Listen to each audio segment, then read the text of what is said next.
A First Amendment battle brewing in Houston, pitting the mayor and city officials against several local pastors.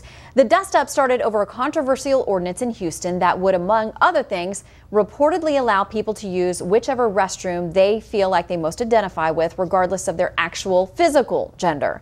After a citizens group collected thousands of signatures in opposition, many of them were just tossed out by city officials, and then the citizens group sued over that. Well, the city then subpoenaed these sermons from these pastors and communications. These are coming from those who oppose the controversial ordinance, and there was a serious backlash. City attorneys now have since backed off the order for the pastors' sermons, but say they still want the pastors' speeches and other presentations. Joining me now, religious rights attorney David Gibbs, also president of the National Center for Life and Liberty. David, great to see you today. Shannon, it's a joy to be with you, and I have to agree with my friend Senator Cruz that if they subpoena one pastor, they're subpoenaing every pastor.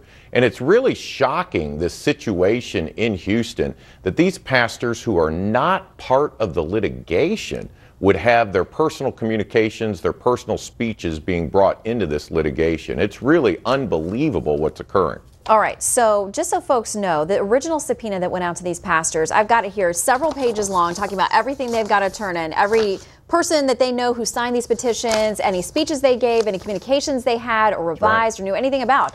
So now we're told Houston has backed off and that they've revised these subpoenas.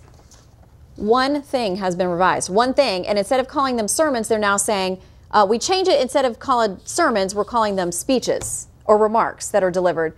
I mean, that doesn't do away with all of this, and it certainly doesn't make it sound like the speeches or the sermons are off limits still. No, Shannon, they're not protecting these pastors at all. And I think what people need to understand is they're looking for every communication. I mean, a text, an email to your spouse could get pulled into this. And we need to remember, we're talking non-parties.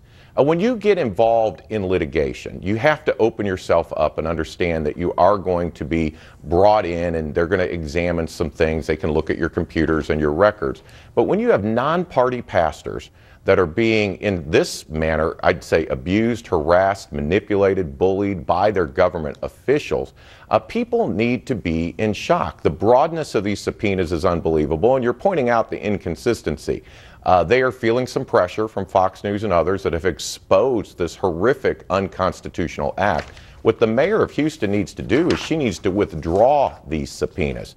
The broadness to these non-parties, to these pastors, and this being done by government officials.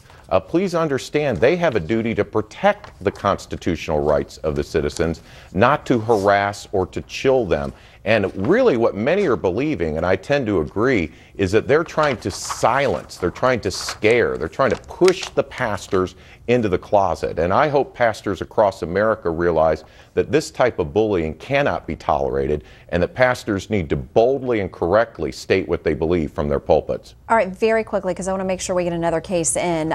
We have some tweets, including, I thought it was interesting why one person who wrote in saying, Ryan Bennett, in my opinion, as an atheist, the churches need to stand strong against the city, a.k.a. the mayor. There's another case that you and I have been following, and we only have a few seconds to discuss this, but a couple in Idaho, they are ordained Christian ministers. They run a wedding chapel and have been told that they now must perform same-sex unions at that wedding chapel or face fines or jail time. Shannon, shocking, abhorrent, and unconstitutional.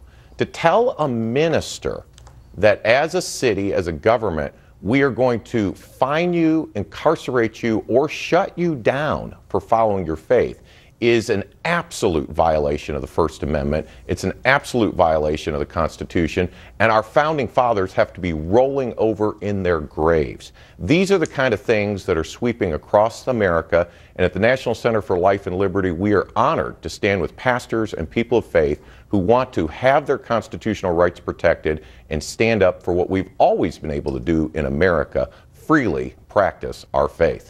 It is a very delicate balance, and with all of these court decisions, we're going to have to find a new normal for both sides of this equation. David, thank you very much for coming on. Good to see you.